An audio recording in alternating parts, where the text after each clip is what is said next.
안녕하세요 친구. 좋은 하루 되세요. 채널을 시청하고 구독해주셔서 감사합니다. 국내 독자 기술로 개발된 첫 3000T급 해군 잠수함인 도산 안창호함 2해군에 인도됐다. 도산 안창호함은 국내 최초로 잠수함탄 도미사일 SLBM을 수직 발사할 수 있는 잠수함으로 알려졌다. 북한의 군사 위협에 맞서 해군 전력이 크게 강화될 것이라는 분석이 나온다. 해군은 13일 경남 거제 대우조선해양 옥포조선소에서 도산 안창호함 인도 인수 서명식 및 취역식을 개최한다고 밝혔다. 도산 안창호함은 한국 해군이 보유하는 첫 중형 잠수함이다. 한국은 잠수함 운용 30여 년 만에 미국, 영국, 프랑스, 일본, 인도, 러시아, 중국에 이어 세계 8번째로 3000T급 이상의 잠수함을 독자 개발하는 데 성공했다. 도산 안창호함의 국산화율은 76%로 국산화율이 각각 33.7%과 38.6%에 불과했던 기존의 장보고급 잠수함과 손원 1급 잠수함에 비해 2배 이상 높아졌다. 앞으로 1년간의 전력화 훈련을 통해 작전 수행 능력 평가를 거친 뒤 내년 8월께 실전 배치된다. 도산 안창호함은 차세대 신형 잠수함 개발 사업인 장보고 사업에 따라 2008년 기본 설계 계약으로부터 13년 만에 개발됐다. 앞서 건조된 손원 1급 잠수함보다 약 2배 정도 커진 것으로 전장은 83.5m, 선폭은 9.6m, 직경은 7.7m에 달한다. 중어뢰, 어뢰기만 장치, 자한기뢰를 탑재할 수 있는 것은 물론 SLBM 발사가 가능한 탄도미사일 수직 발사대 VLS도 갖춘 것으로 전해졌다. 다만 군은 공식적으로는 수직 발사관 장착 여부나 국내 SLBM 개발 여부를 확인하지 않고 있다. SLBM은 수심 깊은 곳에서 이동하는 잠수함에서 발사된다는 점 때문에 전장의 게임 체인저로 불린다. 당초 군 당국은 도산 안창호함에 순항 미사일용 수평 발사관을 장착하려 했지만 북한이 2015년 SLBM 북극성 1형 시연 발사에 성공하며 수직 발사대 설치로 설계를 변경한 것으로 알려졌다. 도산 안창호함은 자망 시간을 늘려주는 공기 부료 추진 체계 AIP를 갖췄다. AIP에 국산 수소 연료 전지를 탑재해 수면 위로 부상하지 않고 수중에서 수주 이상 작전할 수 있다. 수중에서 기존에 비해 더 먼 거리를 이동할 수 있어 해군 작전 범위가 압도적으로 넓어졌다는 평가를 받는다.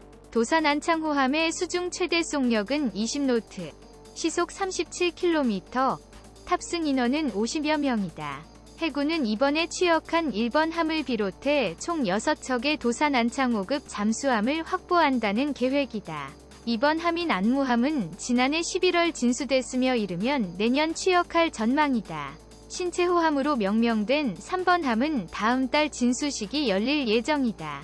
양용모 해군 잠수함 사령관은 도산 안창호함은 해안강국 대한민국을 힘으로 뒷받침하는 강한 해군력의 상징이자 핵심 축이자 바다를 향한 우리 꿈과 비전을 밝힐 전략자산이라며 존재만으로도 두려움을 주는 든든한 전략적 비수가 돼 우리 바다를 굳건히 지킬 것이라고 말했다.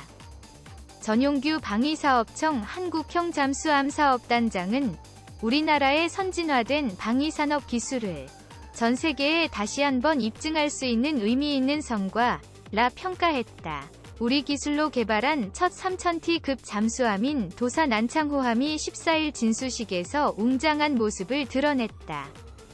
길이 83.3m, 폭 9.6m에 달하는 국내 최초 중형급 잠수함 도산 안창호함은 대우조선해양이 2014년부터 건조에 착수해 4년 만에 완성했다. 탄도미사일과 어뢰 등 무장을 제외한 잠수함 건조 비용만 1조 원에 달한다. 도산 안창호함의 배수량은 정확히 3320T이다. 무장과 화물 등을 탑재한 만재 배수량은 3400에서 3500T로 추정된다. 3000T급 잠수함이 우리 해군의 기존 잠수함인 11200T급 및 11800T급과 결정적으로 다른 점은 함교에 6개의 수직 발사관을 갖춰 잠대지 탄도미사일 SLBM 발사가 가능하다는 데 있다. 수중에서 은밀히 이동해 SLBM으로 목표물을 타격할 수 있는 중형급 잠수함을 보유하게 된 셈이다. 공기부료 추진체계 AIP에 고성능 연료전지를 장착한 도사 난창호함은 연속 자막 능력도 20여 일로 기존 10200T급과 11800T급보다 크게 향상됐다. 수중에서 훨씬 더 먼 거리를 이동할 수 있어 해군의 잠수함 작전 범위도 넓어졌다. 해군이 처음 잠수함 확보를 추진한 시기는 1987년이다. 같은 해 11월 10200T급 잠수함 도입을 위해 독일 HDW-4와 구매 계약을 체결했다. 1992년 독일에서 건조된 10200T급 잠수함 1번 함이 해군에 인도됐고 2001년까지 9척이 도입됐다. 10200T급 29번 함은 대우조선해양이 독일 업체의 기술 협력을 받아 생산했다. 11800T급 잠수함 1에서 9번 함도 역시 독일 업체의 기술 협력을 받아 대우조선해양과 현대중공업이 건조해 2000년부터 올해까지 해군에 차례로 인도됐다. 10200T급과 11800T급 건조 경험을 바탕으로 3000T급은 국내 독자 개발이 추진됐다. 3000T급 잠수함 개발을 주관한 방위사업청 관계자는 도사 난창호함은 초기 설계 단계부터 민관군 협력으로 주요 핵심 장비를 개발, 탑재해 전체 국산화 비율을 높였다며 잠수함의 두뇌 역할을 하는 핵심 장비인 전투소나 체계를 비롯해 다수의 국내 개발 장비가 탑재됐다고 밝혔다. 국산화율을 보면 10200T급 33%, 11800T급 36%에서 3000T급은 76%로 높아졌다. 도사 난창호함을 포함한 3000T급 잠수함인 배치 3척은 2023년까지 해군에 인도된다. 3600T급 잠수함인 배치 3척은 2028년까지 해군에 인도되며 국산화율은 80%로 높아질 전망이다. 현재 계획된 3000T급과 3600T급 잠수함이 모두 전력화하면 우리 해군에 보유한 잠수함은 24척으로 늘어난다. 북한은 로미오급 11800T급 잠수함 20여 척, 상어급 325T급 잠수함 40여 척, 연어급 130T, 잠수정 10여 척 등 70여 척의 잠수함, 정을 보유하고 있으나 우리 해군이 보유한 잠수함과 비교할 때 성능은 떨어지는 것으로 알려졌다. 아울러 잠대지 탄도미사일을 탑재할 수 있는 신형 잠수함 2500T급 추정도 보유한 것으로 추정되나 실전 배치 여부는 확인되지 않고 있다. 심해해 전략무기 원자력 잠수함. 어릴 적 누구나 한 번쯤은 읽어봤을 줄 베르노이 소설 해저 이말리에는 상상 속의 잠수함 노틸러스호가 등장한다. 노틸러스호는 소설이 등장한 1869년의 기술을 뛰어넘는 오버 테크놀로지가 적용되었고 이후 잠수함 발전에 큰 영감을 준다. 특히 원자력 추진 잠수함은 현실 속의 노틸러스호로 알려져 있다. 잠수함의 장점인 은밀성을 기반으로 한 번의 연료 공급으로 지구를 여러 번 돌 수 있는 원자력 추진 잠수함은 전 세계에서 6개국 가만히 운용하고 있다. 핵잠수함, 핵추진 잠수함. 기본적으로 잠수함은 추진 방식에 따라 디젤 전기 추진 잠수함과 원자력 추진 잠수함으로 구분된다. 디젤 전기 추진 잠수함은 외부의 공기를 빨아들일 수 있는 스노클 즉 수중 통기 장치를 수면상으로 올려 디젤 발전기를 가동하여 잠수함 내 축전지를 충전시킨다. 이후 충전된 축전지 전원을 이용하여 잠수함이 움직인다. 반면 원자력 추진 잠수함은 방사선을 방출하는 방사성원소의 하나인 우라늄을 이용한다. 이 우라늄이 원자로에서 핵분열하면서 얻어지는 고온의 열에너지로 증기를 발생시키고 이 고압 증기로 터빈을 회전시킨 후 터빈이 추진 모터를 작동시켜 추진한다. 이 때문에 핵추진 잠수함 혹은 핵잠수함이라고도 하는데 핵무기를 싣고 다니는 잠수함으로 오해할 가능성이 있어 원자력 추진 잠수함이라는 표현을 사용한다. 전쟁을 통해 입증된 원자력 추진 잠수함의 위력. 원자력 추진 잠수함은 적 잠수함과 함선을 격침시키는데 주로 사용된다. 이 밖에 순항 미사일을 이용해 적의 핵심 시설을 타격하거나 특수부대원들을 침투시키는 목적으로 운용되기도 한다.